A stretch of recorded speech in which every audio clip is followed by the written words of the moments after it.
Olá, queridos cursistas! Meu nome é Daniela Baliza e estudaremos juntos a disciplina Educação, Sociedade e Trabalho, abordagem sociológica da educação. Sou licenciada em Letras Português e Inglês, Pedagogia e licenciada e bacharel em Educação Física, com especialização em Supervisão Escolar e Personal Trainer e Treinamento de Força. Acredito na parceria Educação em Movimento em todas as suas manifestações, o que veremos que não é diferente quando estudamos a sociedade. Vocês estão cursando um curso profissionalizante de ensino médio à distância, que irá habilitá-lo a exercer como técnico uma das profissões da educação escolar. Então, nessa disciplina, compreenderemos as relações entre a sociedade, educação e o mundo do trabalho. Entenderemos as conquistas e as lutas dos trabalhadores em defesa da educação pública, gratuita, obrigatória e democrática.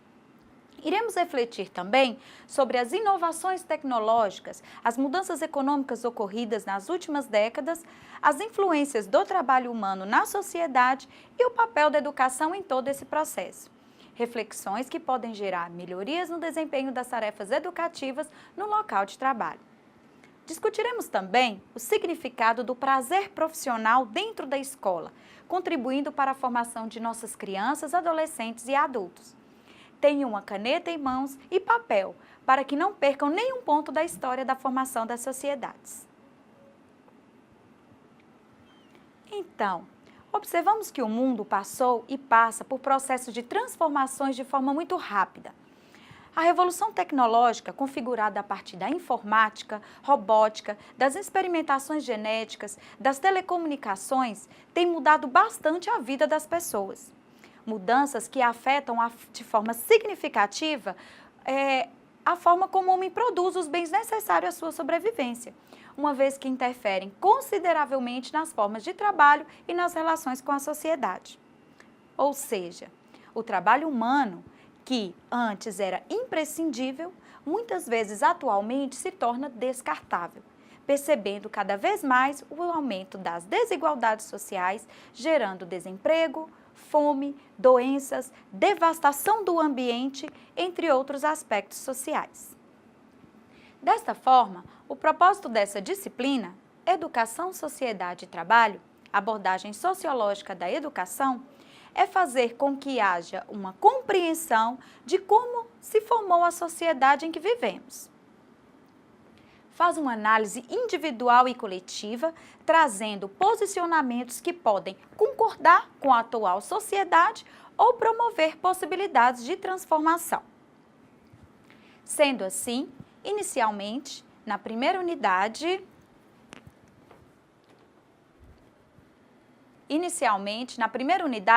estudaremos as revoluções industrial e francesa, analisando as suas contribuições para transformar a sociedade em um grupo mais complexo.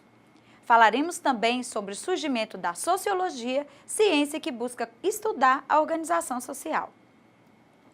Na unidade 2, analisaremos de duas formas a atual sociedade e a influência das revoluções, evidenciando o funcionalismo de Émile Durkheim e o materialismo dialético, defendido por Karl Marx e Friedrich Engels. Na terceira unidade, identificaremos como a visão conservadora da sociedade se expressou de forma a interpretar a relação entre educação e sociedade, a partir dos ideais de Durkheim e os defensores da Escola Nova, configurados em John Dewey e a teoria do capital humano. Na quarta unidade, falaremos sobre as visões transformadoras que buscam superar a sociedade capitalista e suas manifestações na educação, a partir das contribuições de Althusser e Gramsci. Por fim, analisaremos a conjuntura atual, a reestruturação capitalista, as reformas do Estado e do ambiente do trabalho no mundo e no Brasil, considerando o papel do funcionário da escola em todo esse processo.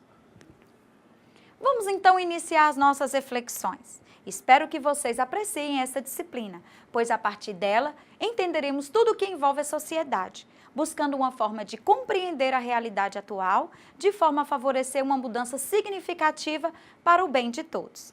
Sejam bem-vindos! Iniciaremos então nossos estudos. Para compreender a sociedade atual, é preciso verificar como ela foi construída. o que envolve uma longa história. Viajemos então ao passado, mais especificamente ao século XIX, em 1801. Nesta época, quase tudo se explicava pela religião e, em algumas coisas, pela inteligência humana. Entretanto, neste mesmo período, intensifica-se também a razão, em contraposição à explicação mística da realidade. A partir daí, o homem procura solucionar suas dúvidas, problemas e mistérios por meio da ciência. Surgem, então, dois grandes campos da investigação.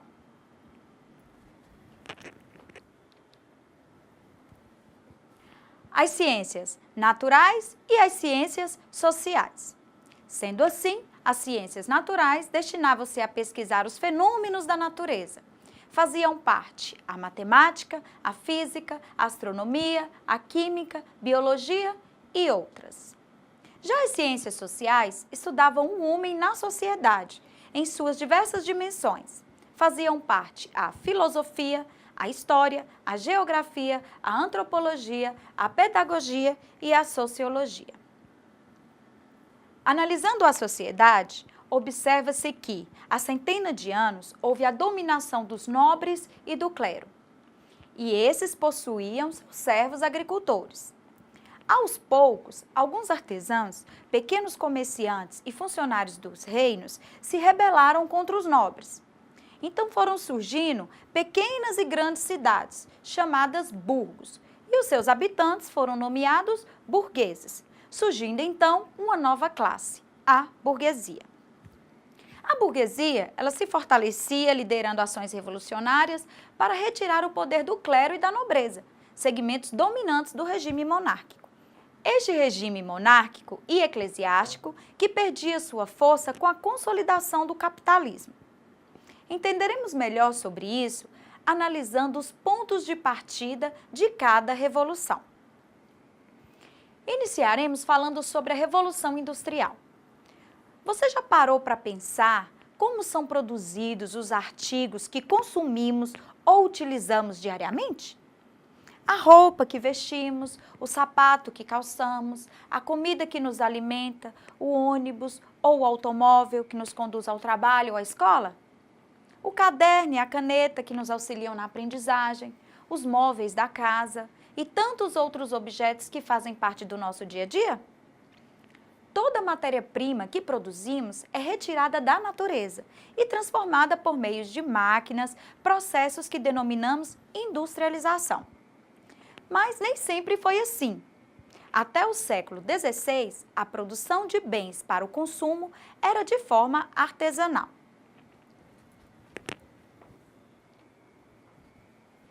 Observando a imagem, podemos perceber a evolução do processo de produção dos bens de consumo. Por exemplo, o trabalho na produção de sapatos. Verifiquem o processo de evolução. Um artesão, quando produzia sapatos de forma individual e manual, realizava todas as etapas de sua produção, o que nós podemos verificar na primeira imagem. Então, gastava-se um tempo longo e sua produção era pequena.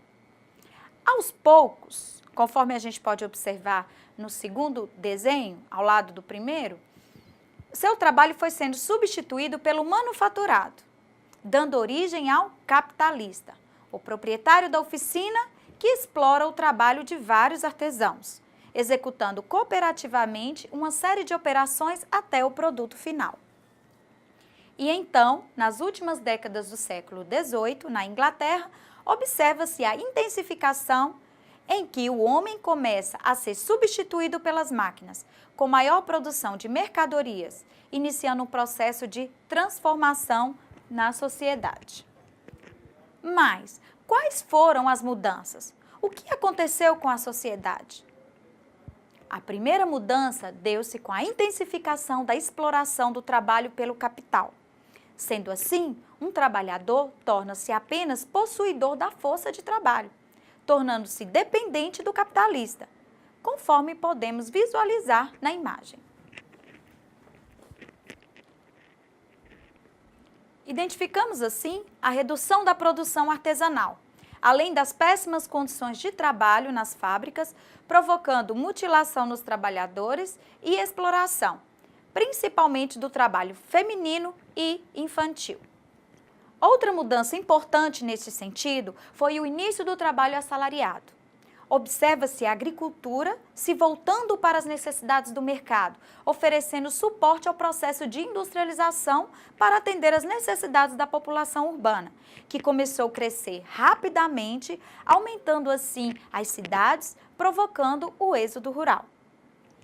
Essas mudanças que refletiram no estilo de vida das pessoas, em que o camponês que, mesmo sendo explorado pelo senhor feudal, possuía a sua terra, criava os seus animais e cultivava a terra para a sua subsistência. No entanto, agora ele se via na cidade, sem um lar para morar, submetido às jornadas de trabalho intensas e desumanas, além de castigos corporais sofridos nas fábricas. E a pioneira da Revolução Industrial foi a Inglaterra. No entanto, outra revolução modificou significativamente a sociedade, a Revolução Francesa.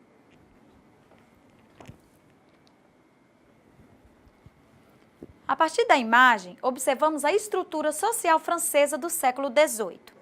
Verifica-se no topo o monarca, logo abaixo os estratos privilegiados no regime monárquico, o clero, formado pelos bispos, abades e cônegos, e o baixo clero, padres e os monges, e a nobreza, ou seja, o primeiro e o segundo estado, respectivamente. Já o terceiro estado era composto da grande burguesia, que eram os empresários e os comerciantes, a média burguesia, que eram os médicos, advogados, professores e demais profissionais liberais, a pequena burguesia, os artesãos e os comerciantes, os camponeses, que eram os trabalhadores livres e os servos, e os sans-culottes, que eram os trabalhadores urbanos assalariados e desempregados. Nesta época, se presenciava uma resistência da monarquia ao capitalismo. Com o apoio da Igreja, a monarquia promovia a intolerância religiosa e filosófica, influenciando a consciência individual das pessoas, o que prejudicava a burguesia, pois limitava sua participação política. Desta forma, apenas uma revolução social poderia mudar esse cenário e contava com as classes mais oprimidas que compunham o terceiro estado. Através da doutrina liberal, uniam-se os segmentos sociais descontentes. Tal doutrina que apresentava 5 princípios gerais: o individualismo, a liberdade, a propriedade, a democracia e a igualdade, que veremos mais adiante. Não se esqueçam dessas palavrinhas.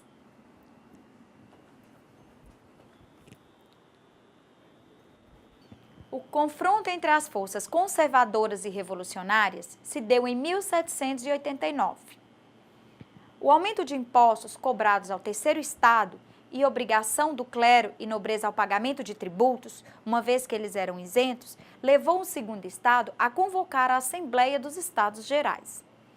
Visualizamos na imagem a divisão dos estados e suas posições na Assembleia. Neste fórum, cada estado teria direito a um voto, e como o terceiro estado tinha uma representação menor, ficou prejudicado, arcando com o peso dos impostos. A partir de então, a França passa por uma grave crise econômica. A miséria, a fome, o desemprego atingiam milhões de pessoas, favorecendo a divulgação dos ideais liberais da burguesia. Os representantes do terceiro estado insistiam no voto individual na Assembleia dos Estados Gerais, o que levou à paralisação dos trabalhos por mais de um mês. E neste mesmo ano, revoltados, os representantes do terceiro estado proclamaram a Assembleia Nacional Constituinte, a fim de elaborar uma nova Constituição francesa, o que fora impedido pelo rei no Palácio de Versalhes.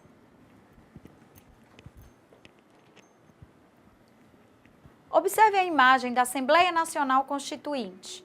Embora o rei tenha deslocado tropas para combater ações do terceiro estado, a agitação popular comandada por revolucionários já havia ganhado as ruas e fugido ao controle da monarquia, embaladas pelas palavras de ordem, liberdade, igualdade e fraternidade, Vocês se lembram delas? Então, com essas palavras, a população derrubou a prisão da Bastilha, símbolo do poder real, em 14 de julho. Confronto que pode ser visualizado na imagem. Fragilizado com tudo o que estava acontecendo, o rei Luís XVI reconheceu a legitimidade da Assembleia Nacional Constituinte e, em agosto de 1789, libertou os camponeses do controle senhorial, acabando com os privilégios da nobreza e do clero. Era o fim do regime feudal. Essa agitação que perdurou até 1799, com Napoleão Bonaparte, que pôs fim ao período revolucionário, pois conseguiu impedir a subida ao poder de setores populares e consolidar as conquistas da burguesia. Conforme podemos visualizar nessa imagem, Napoleão Bonaparte. No mês de agosto, foi proclamada a Declaração Universal dos Direitos Humanos e do Cidadão. E a Revolução Francesa ficou conhecida como a Grande Revolução, e os seus ideais ainda são dominantes na sociedade contemporânea. Observa-se nesse cenário um quadro de frustrações que provocaram uma série de revoltas.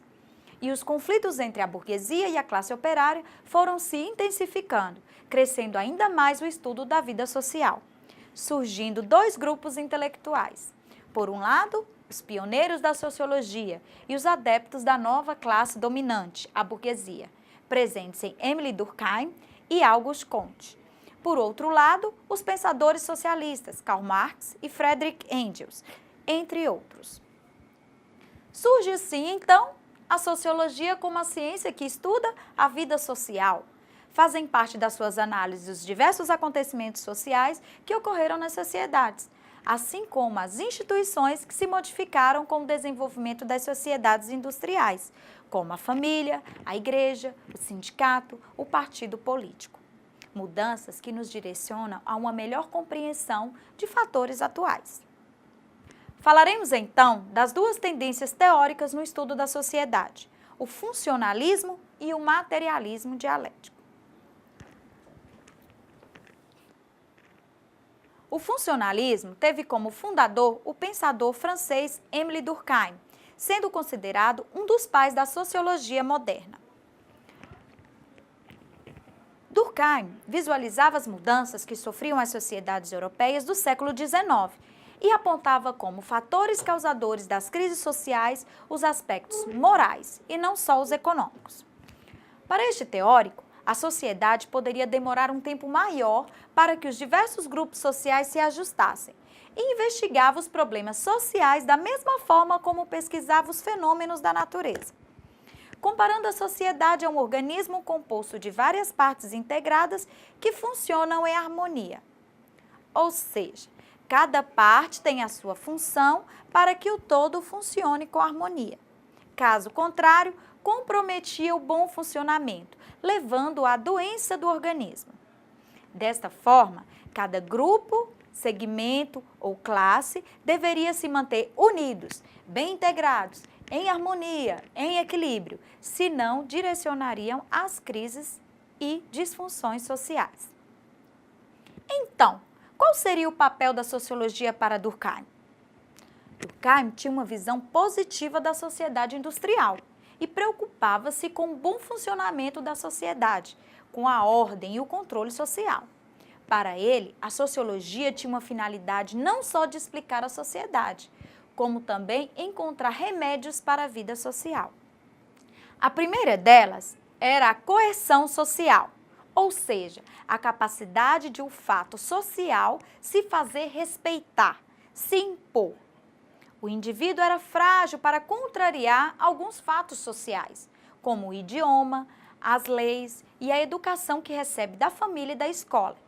Anotem aí a primeira característica, a coerção social.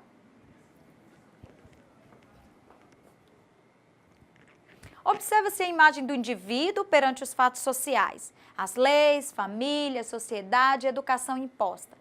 E, sendo obrigado a acompanhar a correnteza, é incapaz de vencê-la, pois não tinha poder para isso, tendo que aceitar o que estava pronto e acabado. Sendo assim, o indivíduo é coagido pela sociedade. A segunda característica era de que os fatos sociais são exteriores ao indivíduo. Desta forma, tais fatos atuam sobre o indivíduo independente da sua vontade ou de sua aceitação consciente. Os fatos sociais existem antes do nascimento das pessoas e são assimilados por meio da educação e outras formas de coerção. Então, segundo o conservador Émile Durkheim, seguir o que já existe garante o bom funcionamento da sociedade. Então, anotem a segunda característica. Os fatos sociais são exteriores ao indivíduo e este precisa se adaptar. Enfim, a última característica, a generalidade. Para que um fato seja social, determinado acontecimento precisa ocorrer para que todas as pessoas ou para a maioria delas. Ou seja, deveria ser algo comum na vida das pessoas, como o emprego, a forma de se vestir, a habitação, entre outras, representando a vontade geral, contribuindo para o funcionamento do organismo social. Uma sociedade sadia, para Émile Durkheim, seria aquela que fosse harmônica, em que reinasse o consenso, generalizada, segundo os fatos sociais que seriam impostos por meio da educação e outras formas de coerção social. Uma sociedade pronta e organizada seria aquela que não se exigisse grandes mudanças e sem disfunções sociais, como greves, revoltas provocadas pela fome, desemprego, miséria, entre outras. Cômodo, não? Mas para quem? Beneficiando quem?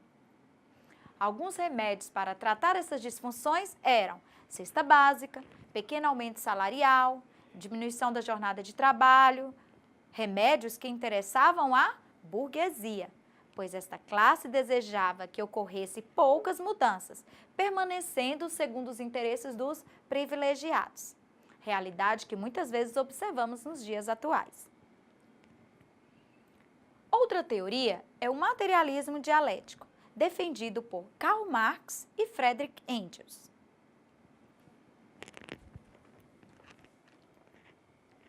Estes dois pensadores se preocupavam com os efeitos da Revolução Industrial. São eles, Karl Marx e Friedrich Engels. A Revolução Industrial aumentou a produção das riquezas de forma extraordinária. Entretanto, também ocasionou a miséria de milhões de trabalhadores.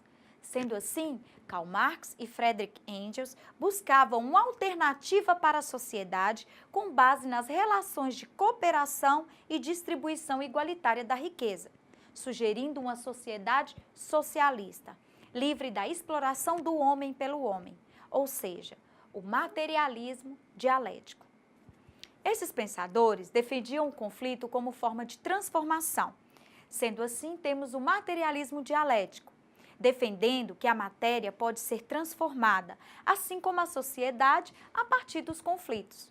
Ou seja, as coisas, o mundo, as pessoas estão mudando sempre.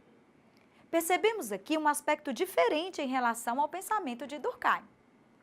A teoria do materialismo dialético também apresenta alguns princípios. São eles: totalidade, mudança qualitativa, contradição universal, burguesia versus proletariado e movimento. Vamos registrar? Iniciando pelo princípio da totalidade, acreditava-se que tudo se relaciona dentro de um conjunto.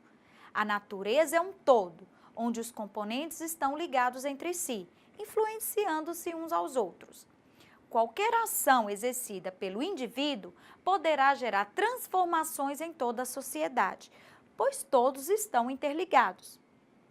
A exemplo, o efeito estufa, que faz subir a temperatura da Terra, provocando o derretimento das geleiras nos polos norte e no polo sul, gerando um aumento do volume de água nos mares, causando enchentes em cidades, obrigando a sociedade a se adaptar para continuar a sua sobrevivência. Ou seja, tudo está relacionado, nada é isolado. O segundo princípio é da mudança qualitativa. Este princípio defende que as mudanças não ocorrem no mesmo ritmo. Pequenas mudanças podem ocasionar uma mudança qualitativa, marcada por transformações radicais. Para explicar esse fenômeno, Engels cita o acontecimento da queda da Bastilha e seus desdobramentos, durante a Revolução Francesa. Vocês lembram? As manifestações populares, as greves operárias, a divulgação dos princípios liberais, que ele chamava de mudanças quantitativas, direcionaram a grande Revolução Francesa, provocando uma mudança qualitativa, o que contradiz a generalidade de Durkheim. Um terceiro princípio do materialismo dialético é o da contradição universal. Por esse princípio, as mudanças acontecem porque a realidade é formada por forças contrárias que ao mesmo tempo se unem e se opõem. E na sociedade capitalista, verificam-se duas classes sociais mais importantes que se opõem, a burguesia e o proletariado.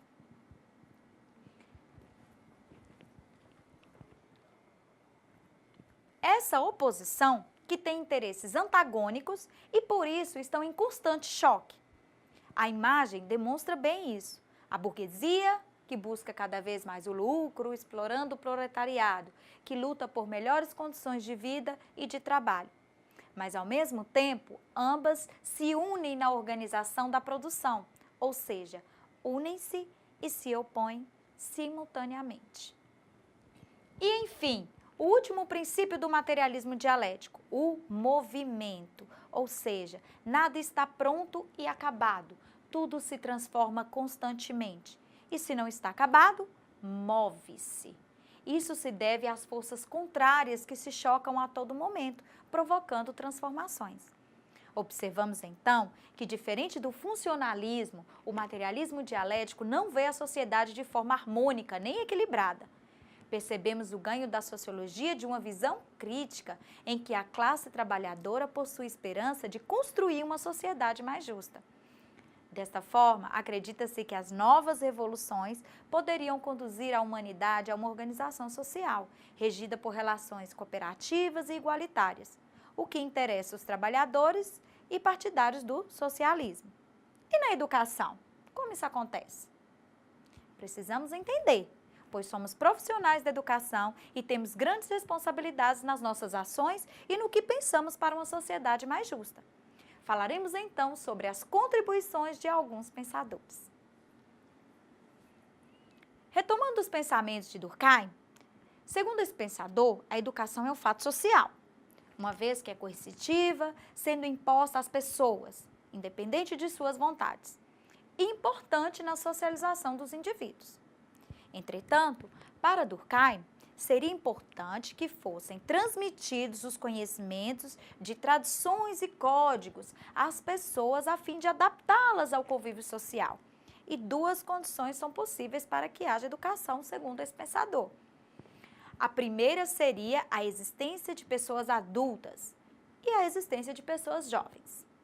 Já a segunda condição é que a ação educativa seja exercida pela geração mais velha sobre a jovem, pois a geração mais velha está mais socializada, tem um maior conhecimento e estudo, tendo condições de ensinar aos mais jovens.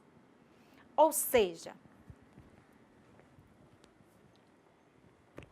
a educação é realizada de cima para baixo, pois o aluno não tem nada a contribuir, uma vez que não tem idade suficiente nem vivência para tal ação.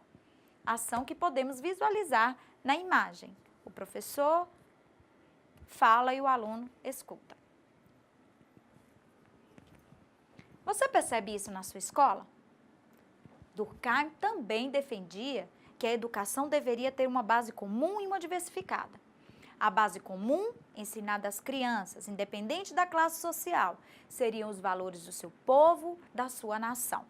Conhecimentos que deveriam ser compartilhados por todos. Já a parte diversificada deveria ser diferenciada, segundo os papéis que fossem assumir na sociedade, dentro da classe social a qual pertencia. Ou seja, uns seriam educados para dirigir o país, as empresas, o governo, enquanto outros deveriam ser educados para a ação, para o trabalho manual e a obediência.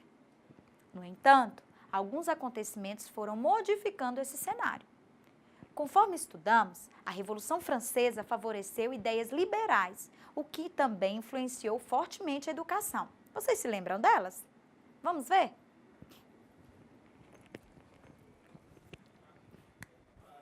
Para os liberais, o progresso da sociedade está ligado à liberdade de indivíduo, dependendo dele o poder, graças à instrução garantida pelo Estado, desenvolver suas aptidões e potencialidades.